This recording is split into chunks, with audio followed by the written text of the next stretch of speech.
আসসালামু আলাইকুম। ইসলামী ব্যাংকের সেলফিন অ্যাকাউন্ট থেকে কিভাবে আপনি ওকে ওয়ালেট অ্যাকাউন্টে ফান্ড ট্রান্সফার করবেন, ফান্ড ট্রান্সফার করতে কত সময় লাগবে, এই বিষয়গুলো নিয়ে কথা বলবো। ফান্ড ট্রান্সফার একটি সেন্সিটিভ ইস্যু, অবশ্যই সম্পূর্ণ ভিডিওটি দেখবেন। যারা নতুন দর্শক অবশ্যই চ্যানেলটি সাবস্ক্রাইব করবেন। ফান্ড ট্রান্সফার করার জন্য সর্বপ্রথম আপনারা সেলফিন অ্যাপে প্রবেশ করবেন। সেলফিন অ্যাপে প্রবেশ করে আপনার সেলফিন অ্যাকাউন্টে লগ ইন করবেন। সেলফিন অ্যাকাউন্টে লগ ইন করার পর ফান্ড ট্রান্সফার নামে একটি আইকন পাবেন। এই আইকনে আপনি প্রবেশ করবেন। এই আইকনে প্রবেশ করার পর আপনি ওকে ওয়ালেট অ্যাকাউন্টে ফান্ড ট্রান্সফার করার জন্য আদার ব্যাংক আইকনে আপনি প্রবেশ করবেন। আদার ব্যাংক আইকনে আপনি প্রবেশ করার পর ইএফটি এবং এনপিএসপি দুটি অপশন পাবেন।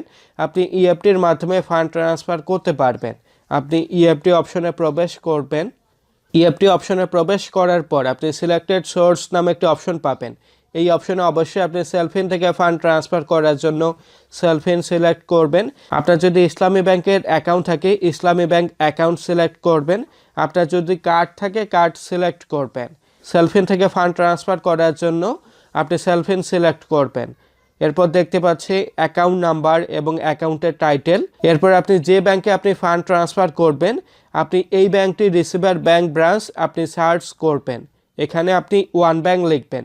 যেহেতু ওকে ওয়ালেট অ্যাকাউন্টটি ওয়ান ব্যাংকের আন্ডারে আপনি ওয়ান ব্যাংক লিখবেন। ওয়ান ব্যাংক লিখলে আপনি অটোমেটিক ওয়ান ব্যাংক লিমিটেড দেখতে পাবেন। এরপর আপনি ওয়ান ব্যাংক লিমিটেড সিলেক্ট করবেন। এরপর রিসিভার ব্রাঞ্চ সিলেক্ট করবেন। অবশ্যই মনে রাখবেন সবচেয়ে গুরুত্বপূর্ণ বিষয় হচ্ছে রিসিভার ব্রাঞ্চ। আপনি এখানে এমএফএস লিখবেন। এমএফএস লিখলে আপনি এমএফএস ওয়ান ব্যাংক লিমিটেড দেখতে পাবেন। এরপর one bank limited MFS select করবেন। এরপর রিসিভার অ্যাকাউন্ট টাইপ অবশ্যই মনে রাখবেন আপনার মোবাইল ব্যাংকিংয়ের অ্যাকাউন্টগুলো সেভিংস অ্যাকাউন্ট টাইপের হয়। আপনি এখানে সেভিংস লিখবেন। এরপর আপনি সেভিংস সিলেক্ট করবেন। এরপর আপনি রিসিভারের অ্যাকাউন্ট নাম্বার বসাবেন। অবশ্যই মনে রাখবেন ওকে ওয়ালেটের অ্যাকাউন্ট নাম্বারটি 11 সংখ্যার হয়। আপনার যে মোবাইল নাম্বার দিয়ে ওকে ওয়ালেটের অ্যাকাউন্ট থাকবে এই মোবাইল নাম্বারটি বসাবেন। মোবাইল নাম্বার বসানোর পর রিসিভার নেম বসাবেন। আপনার ওকে ওয়ালেট অ্যাকাউন্টটি যে নামে ওপেন করা থাকবে এই নামটি বসাবেন। আপনার রিসিভার নেমটি অবশ্যই গুরুত্বপূর্ণ। আপনি চাইলে ওকে ওয়ালেটের হটলাইনে কল করে আপনি কনফার্ম হয়ে নেমটি বসাবেন।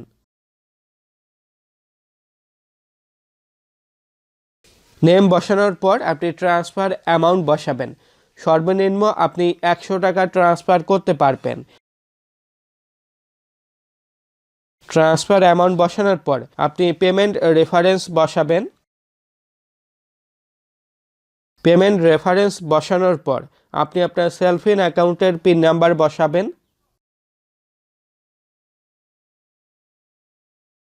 সেলফিন অ্যাকাউন্টের পিন নাম্বার বসানোর পর আপনি ইনফরমেশনগুলো চেক করবেন। ইনফরমেশনগুলো চেক করার পর ইনফরমেশনগুলো সঠিক হলে আপনি সাবমিট অপশনে ক্লিক করবেন।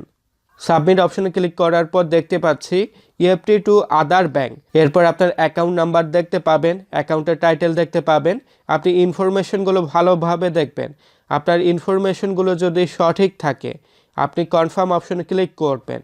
অবশ্যই আপনার ব্রাঞ্চ এবং রিসিভার ব্যাংক এবং রিসিভার অ্যাকাউন্ট নাম্বার এবং অ্যাকাউন্ট নেমটি ভালোভাবে দেখে আপনি কনফার্ম অপশনে ক্লিক করবেন।